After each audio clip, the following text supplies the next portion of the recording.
ನಮಗೆ ಧಾರ್ಮಿಕ ಪರಂಪರೆಯಲ್ಲಿ ಸಂಘ ಆ ಮುಖಾಂತರ ನಿಮಗೆ ಪಡೆಯೋಕ್ಕಾಗ್ತಲ್ಲ. ಇವ್ರಿಗೆ ಹೈ ಲೆವೆಲ್ ಬೇಕು ರೀ, ಹೈಟೆಕ್ ಬೇಕು ರೀ. ಇವರು ಇನ್ನೊಂದು ಕೇಳಿದ್ರು, ಸ್ವಾಮಿಗಳು ಲೆಕ್ಕ ಕೇಳ್ತಾರೆ. ನಾವು ಕೇಳೋದಿಲ್ಲ, ಭಕ್ತರು ಕೇಳ್ತಾರೆ. ಯಾರು ಕೊಟ್ಟರು ಕೇಳ್ತಾರೆ ರೀ, ಆದ್ರೆ ನಾವು ಕೇಳೋದು. ಆದರೆ ಕೆಲವ್ರು ಕೇಳ್ತಾರೆ, ಅಲ್ರಿ ಮಠದ ಖರ್ಚಿಲ್ಲ ಅಂತೀರಿ, ಇಷ್ಟು ದೊಡ್ಡ ಕಾರು 2 ಕೋಟಿ ಚಿಲ್ಲರದ್ದು ಕರೆ ಕಾರು. ನಾವು ಆ ಕಾರ್ ತಂದಾಗ ಆ ಕಾರ್ನಲ್ಲಿ ಜನರು ಭಕ್ತರಿಗೆ, ನಮ್ಮ ಶಾಮನೂರು ಶಿವಶಂಕರಪ್ಪರು ಅಂಥ ಸಾವಿರಾರು ಕೋಟ್ಯಾಧೀಶರಾದರೂ ಅಂಬಾಸಿಡರ್ ಕಾರ್ನಾಗ ಹೋಗಿ ಮುಂದೆ ಕೂತ್ಕೊಂಡು ಜನರಿಗೆ ನಮಸ್ಕಾರ ಅಂತಂದ್ರು.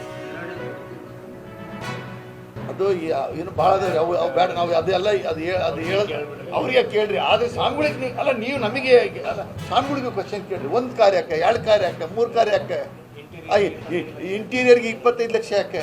ಸ್ವಾಮಿಗಳು ಅಂದ್ರೆ ಹೆಂಗಿರ್ಬೇಕು ಹತ್ರ? ನಾವೇನು ತಿಳ್ಕೊಂಡವೇಂದ್ರೆ ಸ್ವಾಮಿಗಳು ಅಂದರೆ ಅವರು ಬ್ರಹ್ಮಚಾರಿಗಳು, ಪೂಜಾನಿಷ್ಠರು, ತಪಸ್ವಿಗಳು, ಅನುಷ್ಠಾನ ಮಾಡಿದರು, ತ್ಯಾಗಿಗಳು. ಅವ್ರಿಗೆ ತಂದೆ ತಾಯಿ ಯಾವುದೋ ಆಶೀರ್ವಾದ, ಭಕ್ತರೇ ನಮಗೆ ಸಮಾಜ ಅಂತ ಇದುವರೆಗೆ ನಾವು ತಿಳ್ಕೊಂತ ಬಂದ್ವಿ. ಸಿದ್ಧಗಂಗಾ ಸ್ವಾಮಿಗಳು ನೋಡ್ರಿ, ಕೊಪ್ಪಳ ಸ್ವಾಮಿಗಳು ನೋಡ್ರಿ, ಜಯದೇವ ಸ್ವಾಮಿಗಳು ನೋಡ್ರಿ, ಮೃತ್ಯುಂಜಯ ಸ್ವಾಮಿ, ಅವನ್ನೆಲ್ಲ ನಾವು ಆ ಸಂಪರ್ಕದಿಂದ, ಗಂಗಾಧರ ಸ್ವಾಮಿಗಳು, ಅವೆಲ್ಲವೂ ನಾವು ಆ ಸಂಪರ್ಕ ಅಂತ ತಿಳ್ಕೊಂತೀವಿ. ಆದರೆ ಕಾಲ ಬದಲಾಗೈತಿ, ಒಂದು 25% ಚೇಂಜ್ ಇರ್ಬೋದು ಅಂತ ತಿಳ್ಕೊಂತೀವಿ. ಆದರೆ 90% ಚೇಂಜ್ ಆದಾಗ ಏನು ಮಾಡಬೇಕು?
ಮಾತಾಡಿ